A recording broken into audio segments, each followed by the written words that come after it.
Si el grano de trigo que cae en tierra no muere, queda solo. Si muere, da mucho fruto.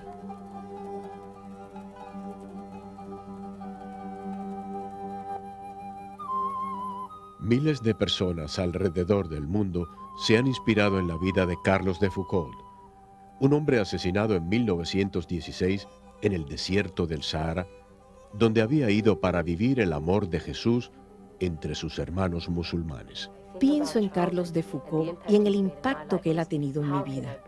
¿Cómo puedo ponerme en oración cada día? ¿Cómo puedo llevar a los niños y a las personas de esta comunidad a la oración? ¿Cómo puedo llegar a ser a través de mi comunidad una mayor presencia amorosa de Cristo en el mundo?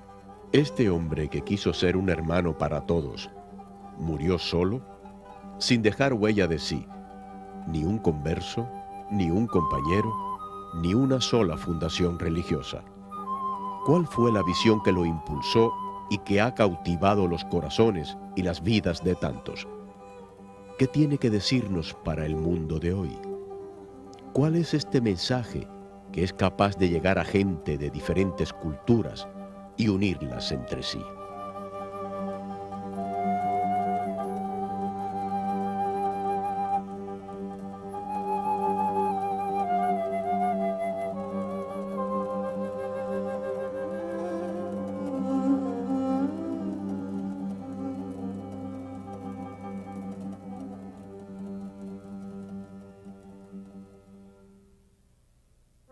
Carlos, vizconde de Foucauld, nació en 1858 en Estrasburgo, Francia.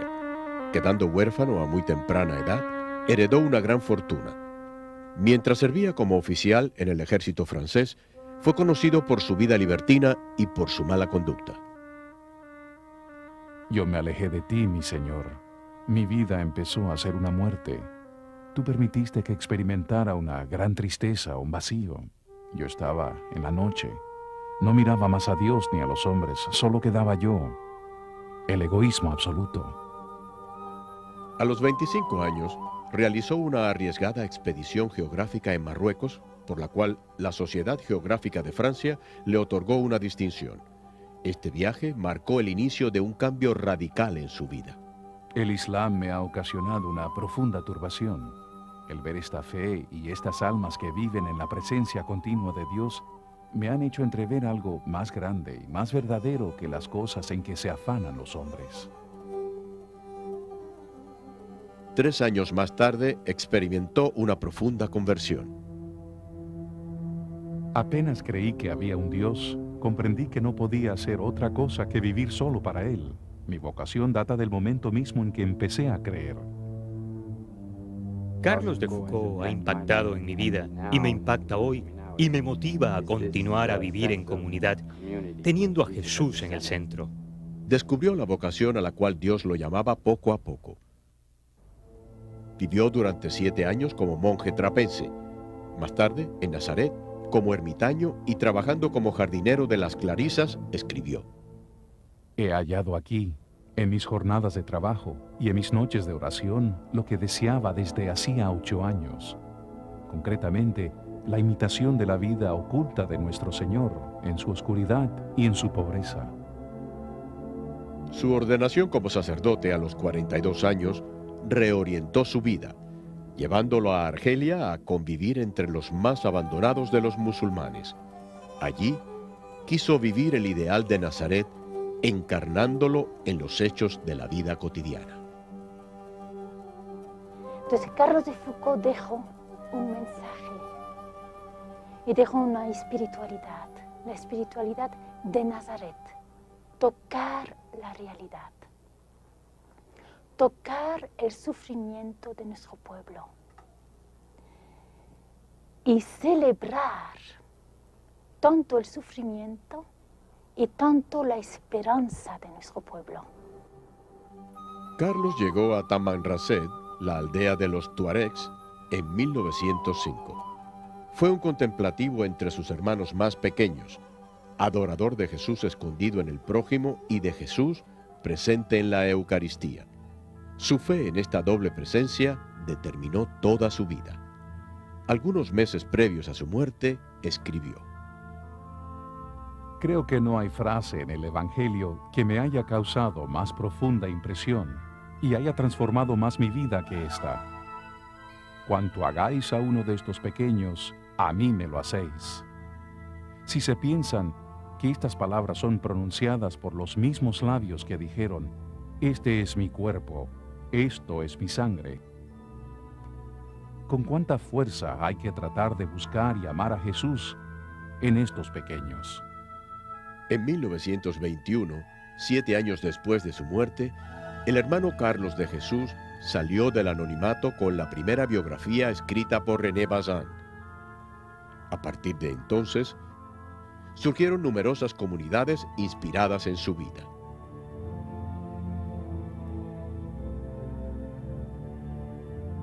Y el grano de trigo que cayó se enterró y dio muchos frutos.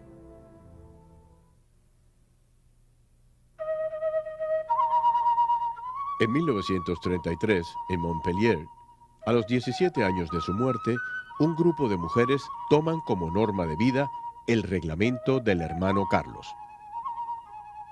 Imitar a Jesús en su vida oculta de Nazaret, adorar al Santísimo Sacramento y vivir en países de misión es la vocación de las Hermanitas del Sagrado Corazón. De las hermanitas esparcidas en diferentes países del mundo, 6 se encuentran en Bolivia, en 2 fraternidades, una en el campo y otra en la ciudad de Potosí, cuyo famoso cerro enriqueció con su plata la corona española. Potosí es hoy la ciudad más pobre de Sudamérica. Mi vocación de hermanita yo creo que surge aquí en Bolivia, cuando vine como voluntaria y que por la manera que he visto vivir las hermanitas aquí y la gente me interpeló. Siento esta llamada desde Bolivia, desde el pueblo pobre, sufriendo. Las Hermanitas del Sagrado Corazón de Jesús, insertas en un pueblo carente de lo esencial, eligen ser pobres como ellos y desde su misma realidad ayudarlos a mejorar su situación. Viene de la encarnación de Jesús, ¿no? De Dios en Jesús, que nos enseñó que para ser agradable al Padre y realizar su plan, no teníamos que alejarnos de la gente sencilla, de los pobres, de los humildes, de la mayoría de la gente del mundo. Hay un mínimo de promoción, ¿no? Humana, porque, bueno, somos todos hijos de Dios. Es desde esta percepción, ¿no? De que somos hijos de Dios que no podemos dejar a la gente así nomás, ¿no? Sencillas que más que todo quieren vivir como la gente pobre. Ellos a ninguno no buscan diferencia, si es pobre, si es rico, igual. Esa sencillez de ellas me gusta, porque en cualquier parte ellas se hablan más que una madre. Nos identificamos un poquito con ellas porque llevamos la misma vida.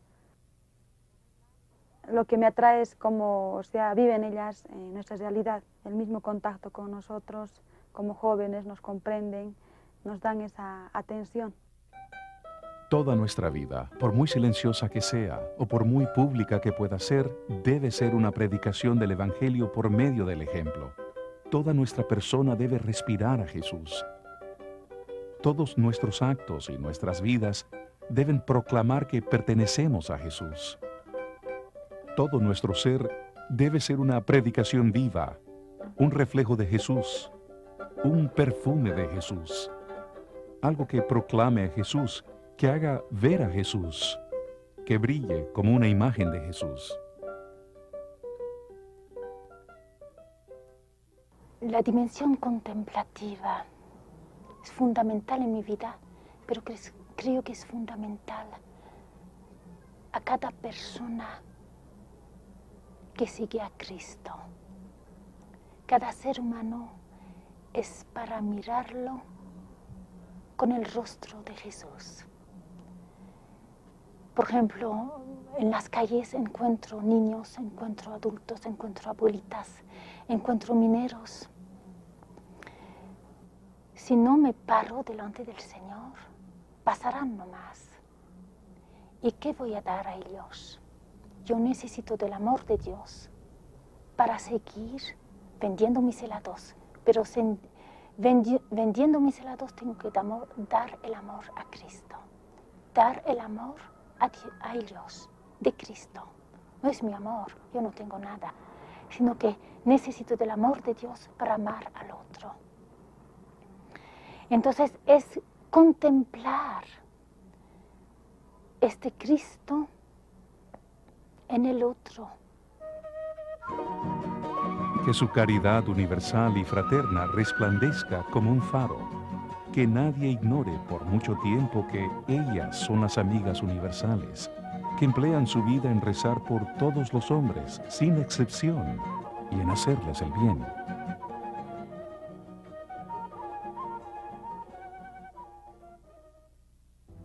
René Voillaume, un joven francés, experimenta un fuerte impacto al leer la biografía de Carlos de Foucault.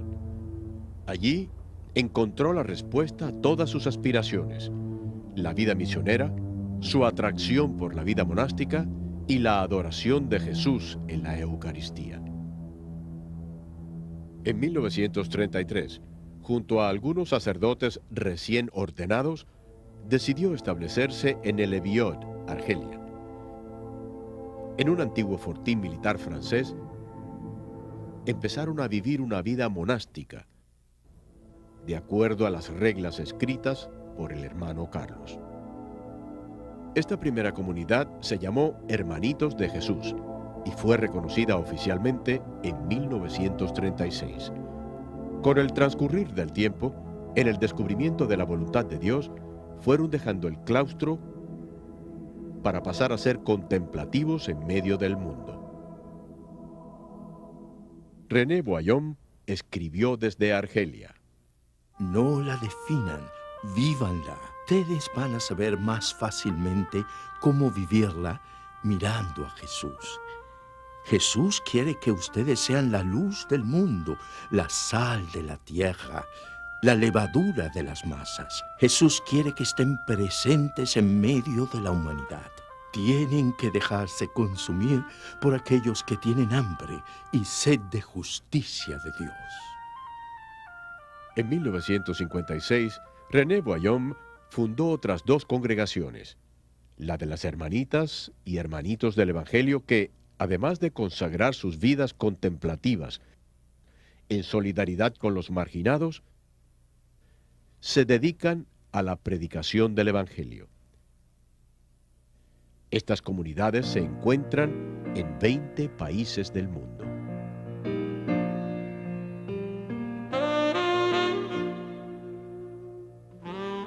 Una fraternidad de los Hermanitos del Evangelio vive en medio de las masas de Nueva York, desempeñando diversos servicios a los grupos más discriminados: gente de la calle, inmigrantes, jóvenes y enfermos de SIDA.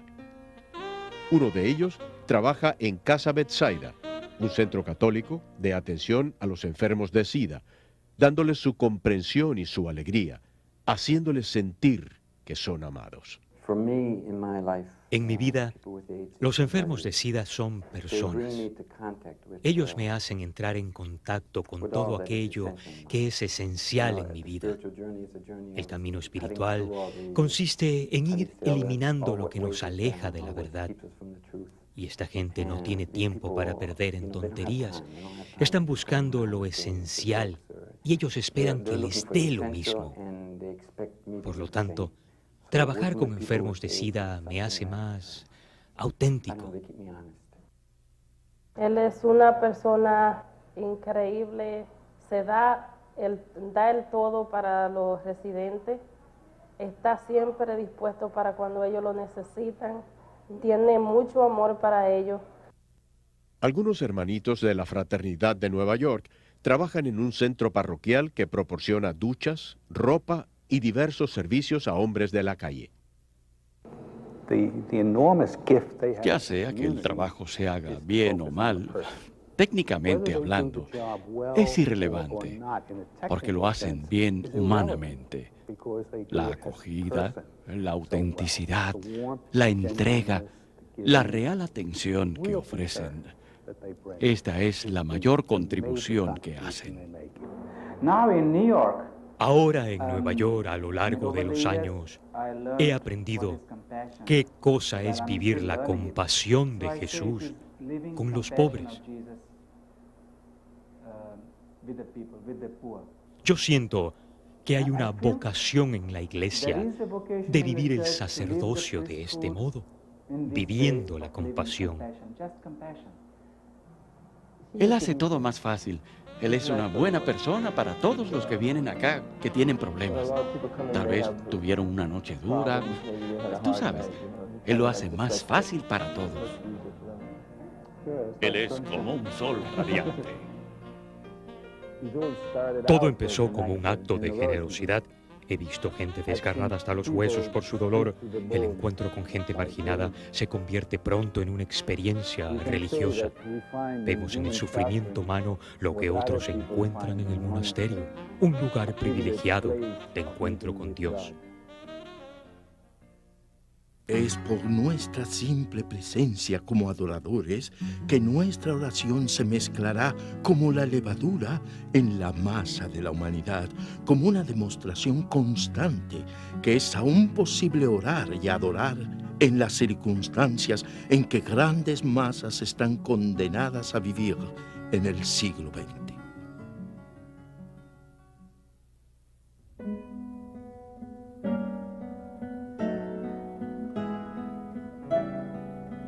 Otra de las fraternidades de los Hermanitos del Evangelio se encuentra en las colinas de Umbría, en el pueblo de Spello, Italia, cerca a Asís. En los años 60, el hermano Carlos Carreto, junto a otros hermanos, reconstruyeron un viejo monasterio abandonado del 1400 para recibir a los peregrinos que quisieran compartir su vida fraterna. Esta comunidad es una puerta abierta para que los laicos vivan el amor del hermano Carlos de Foucauld hacia su bienamado hermano y Señor Jesús y lo apliquen en sus vidas diarias. Lo que proponemos no es un curso de ejercicios espirituales. Pienso que es la característica fundamental de esta fraternidad, de comprender la importancia de ciertos valores, no tanto exhortando, sino viviéndolos juntos. Los hermanitos no solo acogen con alegría a los huéspedes, sino que invitan solícitos a entrar a quienes acuden de cualquier parte, como hizo Abraham con los ángeles. Lo primero que se aprende es el valor de la relación personal, profunda, apasionada con el Señor, que es el corazón de cada vida cristiana. Redescubrir cómo la contemplación no es tan solo un asunto de quienes viven en los conventos, en las clausuras, sino que es la vocación más profunda de cada cristiano. No lograba encontrar una espiritualidad que me permitiese vivir contemporáneamente, digamos como laica y al mismo tiempo la vida contemplativa.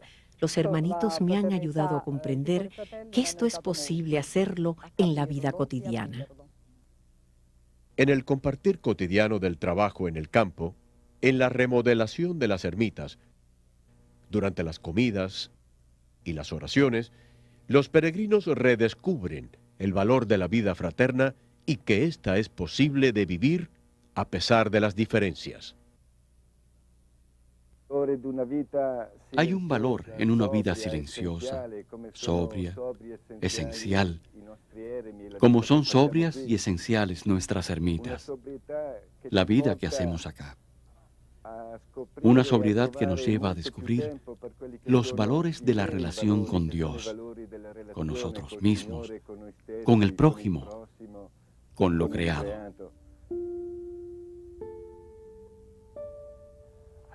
Yo creo que el tiempo que pasé acá tuvo un fuerte impacto en mí.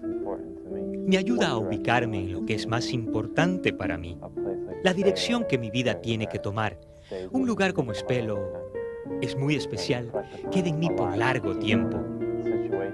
Cuando me encuentro en situaciones opuestas a las de acá, cuando me encuentro en el caos de la ciudad, pienso en el tiempo transcurrido aquí, en esta forma distinta de vivir. Los huéspedes de la fraternidad terminan su semana con un día de desierto para vivir una experiencia de silencio y oración a solas. Es preciso pasar el desierto y permanecer en él un largo tiempo para recibir la gracia de Dios.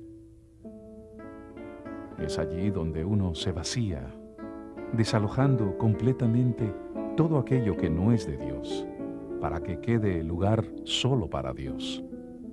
Es un tiempo de gracia.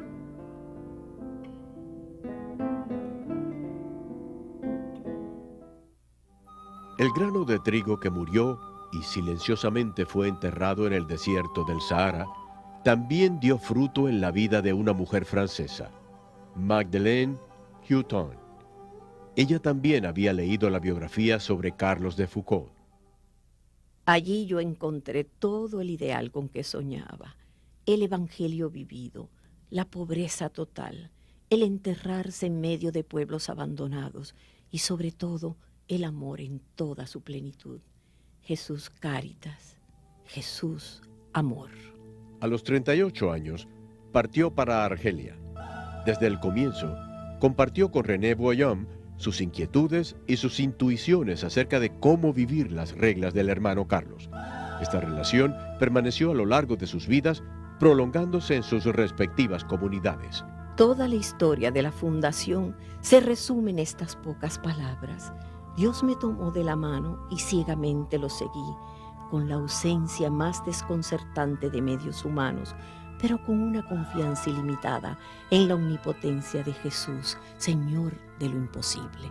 Al principio, las hermanitas de Jesús se orientaron exclusivamente al Islam y los nómadas del Sahara.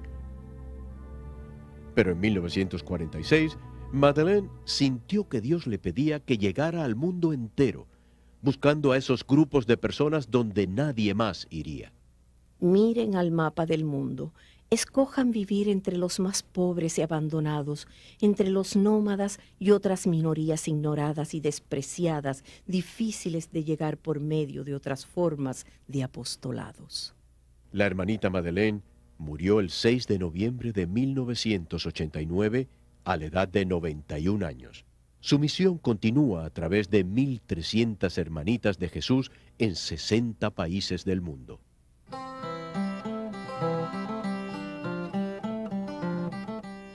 Antes de ser religiosas, sean humanas y cristianas en toda su fuerza, en toda la belleza del término.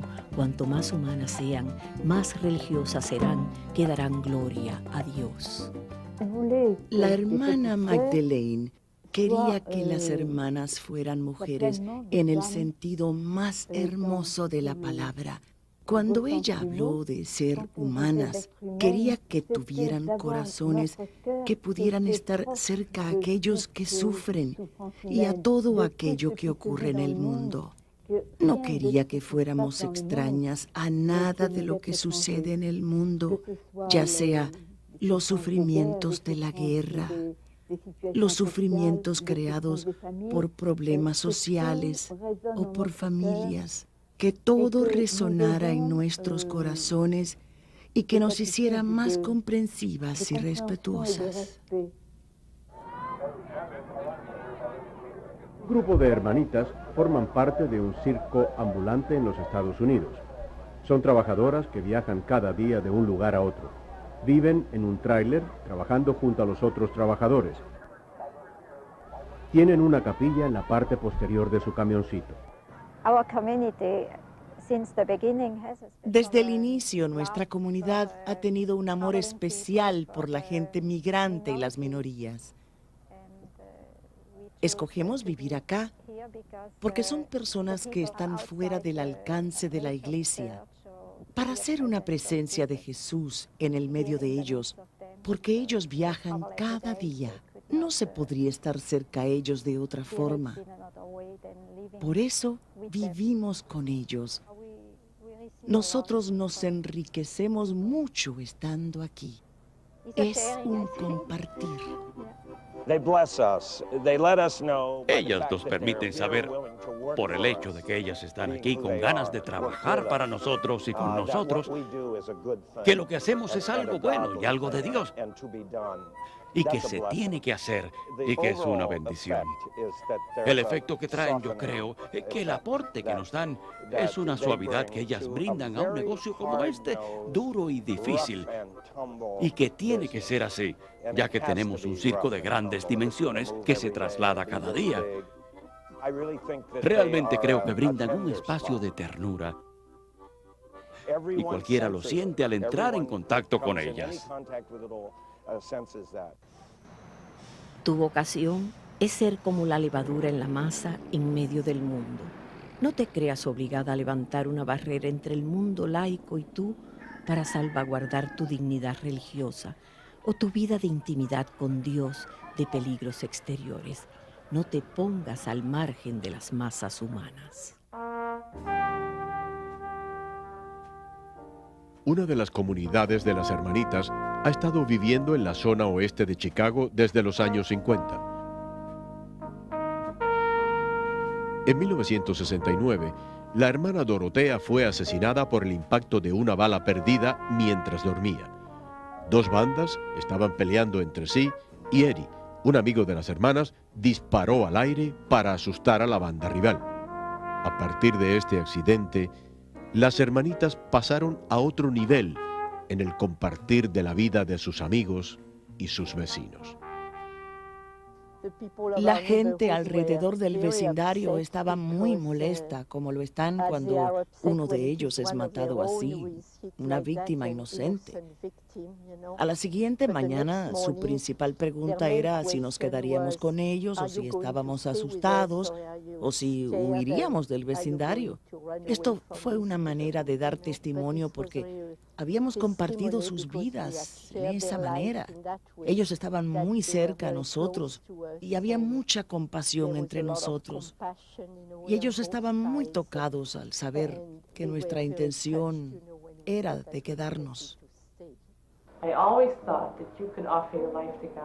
Yo siempre pensé que uno puede ofrecer su vida a Dios, hacer un trabajo ordinario y al mismo tiempo vivir entre la gente. Hay una especie de amistad que ha crecido entre nosotros y que es difícil de explicar. Yo creo que nos ha unido de una manera que nunca hubiese sucedido si fuéramos trabajadoras sociales y luego nos fuéramos en la tarde. Creo que hace una gran diferencia de que nos quedemos acá día y noche, que yo tenga que estar bajo el sol, tomar el mismo autobús, estar parada en el frío. Pequeños gestos de amistad, de amabilidad, de no tener miedo uno de los otros, como suele ser en las grandes ciudades. La hermana Magdalene pensó, ¿qué significó para Dios hacerse tan pequeño y ponerse en las manos de los hombres, a la merced y dependencia del cuidado humano? Y ese necesitar del otro es de alguna manera imagen de Dios. Es cierto, mira a la persona más dura en la presencia de un bebito, desarma al de corazón más duro. Esta es una manera de aproximarse a la gente. Ella quería que aprendiéramos de esto, que tuviéramos una tal forma de ser que pusiera cómodos a los demás y creáramos vínculos para que las defensas cayeran, no a la fuerza, sino para que lo hermoso de cada persona pudiera salir y se entregara al mundo. Yo he conocido a las hermanitas por 20 años y ellas son como una familia para mí. Ellas hacen lo imposible por uno y es muy lindo conocerlas, comunicarse con ellas, llevarse bien. Te levantan el ánimo cuando estás cabizbajo, te visitan, es como una gran familia. Yo creo que la razón de ser de nuestra vida es Jesús y el Evangelio. De otro modo no tendría sentido. Y existir para Jesús y el Evangelio significa estar listas a pasar horas en oración y pasar horas en meditación. Pero nuestra vida contemplativa no es solo la vida de oración, sino una forma de ver la vida, una forma de mirar a las cosas, la manera de mirar a la gente. Cuando amamos a alguien, queremos hablar con él largamente. La oración no es otra cosa que eso. Una conversación con el amado. Lo miramos, le decimos que le amamos. Nos regocijamos de estar a sus pies.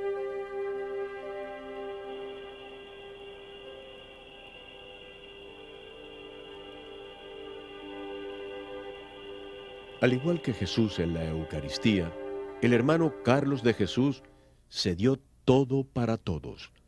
Se convirtió en pan para ser partido y repartido entre todos. Muchos laicos y sacerdotes se han alimentado de sus palabras, de su ejemplo y de sus oraciones. Las fraternidades de sacerdotes diocesanos, Jesús Cáritas, se reúnen en pequeños grupos para orar y compartir. Lo que me atrajo inicialmente a la fraternidad fue encontrar otros sacerdotes que tomaran tanto su sacerdocio como su vida de oración seriamente. La fraternidad me proporcionó un marco de referencia. Es un hacer comunión con otros que luchan por mantenerse fieles, un deseo de orar y de tener un tiempo de quietud. Proporciona un mínimo de soporte para hacerlo. No es una estructura que sobrecargue. Conocer el Evangelio y poder vivirlo no es siempre fácil, pero la fraternidad me ha ayudado a hacerlo junto con mis hermanos los sacerdotes. Hey, estoy luchando en Harlem, tengo dificultades esta semana, ¿y ahora qué hago? 3 años después que fuese ordenado, descubrí al hermano Carlos. Fue como si sonase una campana. Yo me dije, este es mi llamado, porque incorporaba ambas cosas, la vida contemplativa, el estar presente a Dios y esta inmersión entre los más pobres, haciéndome uno y de esta manera estar presente a ellos. Y esto nunca ha dejado de entusiasmarme. Para nosotros que seguimos la espiritualidad del hermano Carlos, es necesario encontrar a Dios día y noche en el vacío. Si nuestros corazones están llenos de todo tipo de cosas, todo tipo de obsesiones, todo tipo de posesiones, todo tipo de necesidades, pareciera que echamos fuera a Dios. Tenemos un día de desierto, una cantidad significativa de tiempo, 6 a 8 horas, un tiempo de aclarar cosas. No es un tiempo para preparar sermones ni clases, es un tiempo para quedarse quieto delante del Señor. Carlos de Foucauld se adelantó a sus tiempos al reconocer el rol y la misión de los laicos como testigos del Evangelio siguiendo la espiritualidad de Nazaret. Una mini iglesia, la fraternidad, una mini iglesia. Nos reunimos los viernes en la casa de los miembros y ahí tenemos oración, tenemos peticiones, tenemos confesión, discusión del Evangelio. Y después terminamos tomando café y un ratito social. La fraternidad nos ha ayudado grandemente a realizar este trabajo porque en la fraternidad nosotros empezamos a sentirnos amados por los hermanos, amados por la comunidad y entonces eso nos ayuda a nosotros a lanzarnos al hermano, a amar a los demás. La espiritualidad, Carlos de Foucauld, es presencia Dios, presencia los hombres. Entonces hay que balancear estas dos cosas. We have to love everyone that comes our way. Tenemos que amar a todos aquellos que se cruzan en nuestro camino. Y yo me pregunto, ¿cómo Carlos los amó? ¿Cómo puedo querer a mis niños cada día de la misma manera que él los quiso? En la manera en que él quiso a los niños que se le acercaron. ¿Cómo puedo servir al pueblo de Dios en medio de la ciudad? ¿Cómo puedo ser un pequeño faro? Y entonces recuerdo su oración, su maravillosa oración de abandono, y empiezo a decirme, cuando yo no puedo hacerlo, tal vez Carlos puede enseñarme a través de esta oración como él lo hizo. Y esto es, básicamente, como yo lo vivo día a día. Padre mío, me abandono a ti. Haz de mí lo que quieras. Sea lo que sea, te doy las gracias. Estoy dispuesto a todo, lo acepto todo. Con tal que tu voluntad se cumpla en mí y en todas las criaturas. No deseo más, Padre. Te confío mi alma. Te la doy con todo el amor de que soy capaz.